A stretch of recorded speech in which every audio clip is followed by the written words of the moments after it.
সালামু আলাইকুম।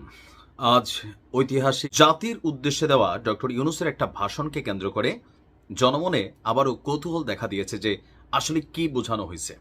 যখনই আমরা বঙ্গোপসাগরের নাম নেই, আমাদের একমাত্র প্রবাল দ্বীপ সেন্ট মার্টিনের কথা কিন্তু বারবার উঠে আসে।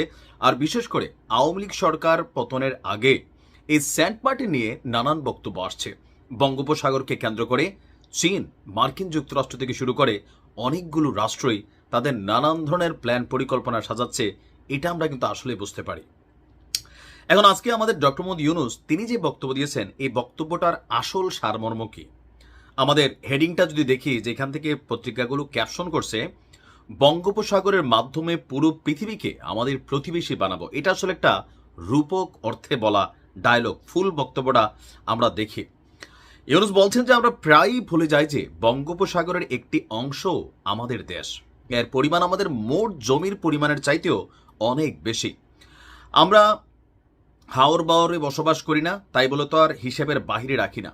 এখন থেকে আমাদের অংশের বঙ্গোপসাগরকে আমরা আমাদের দেশের মূল্যবান অংশ, একথা সবসময় মাথায় রেখে অগ্রসর হব।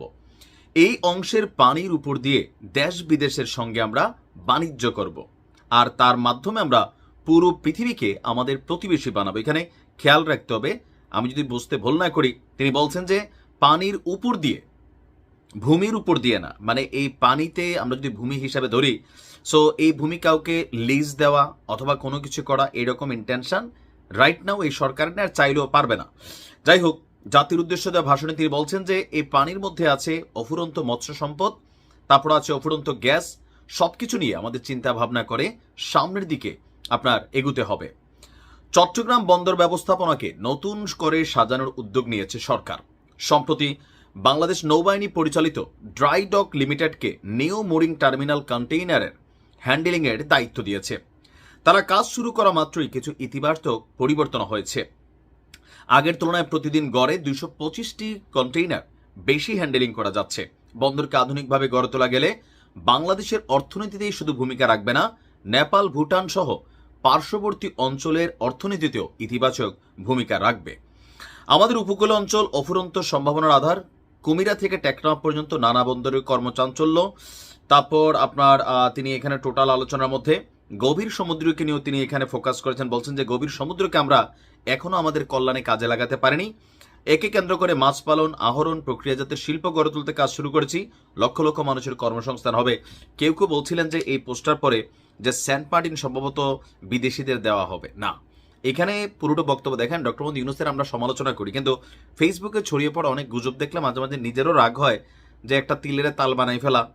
এই যে বিভিন্ন পোস্ট আমরা দেখলাম, মূল ফোকাস অংশটা সাগরকে কাজে লাগানো। পৃথিবীর উন্নত রাষ্ট্রগুলো তাদের সাগরকে কিন্তু কাজে লাগিয়েছে ব্যবসা বাণিজ্য অনেক কিছুর জন্য। সেখানে তারা নানান শিল্প হাব তৈরি করেছে। কিন্তু আমরা ওই কক্সবাজার ঘুরতে যাওয়া ছাড়া আর সেন্ট মার্টিন ঘুরতে যাওয়া ছাড়া আসলে এই অঞ্চলগুলোকে তেমন কোনো কাজে লাগাইতে পারি নাই।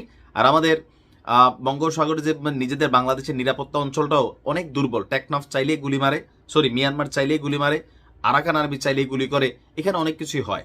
এগুলো আমাদের দেখতে হবে বড় কোনো অ্যাক্টিভিটিস ঘটানোর আগে, যেটা আমাদের সামুদ্রিক নিরাপত্তা সিস্টেম, বিশেষ করে নৌবাহিনীকে আরো অনেক বেশি শক্তিশালী করতে হবে। ভালো থাকুন। আসসালামু আলাইকুম।